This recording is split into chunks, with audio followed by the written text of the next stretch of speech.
మా వడ్డీ గారు కూడా ఈ నెల రోజులు కూడా ఆర్తిచ్చారండి. వారిని పరమశివుడు కాశీ అన్నపూర్ణ నెలవేళ కాశీ కాపాడని. తర్వాత ఎక్కడికి మన పోసిన శ్రీకృష్ణ గారు కుమార్ తులసి నాగేశ్వర గారు విజయవాడ రైల్వే స్టేషన్ లో బల మీద కూర్చుంటే ఏదో భజన గురించి మాట్లాడుకుంటాను.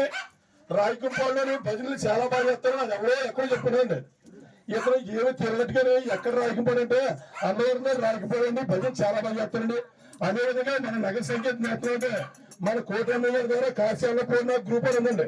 హైదరాబాద్ విజయవాడ చాలా మంది కష్టపడ్డారు. మన ప్రతిరోజు కార్యక్రమం కూడా అక్కడ పంపుతున్నారండి. అదేవిధంగా మనం చేసినట్టుగా కూడా చాలా గ్రామాలు చేస్తారట.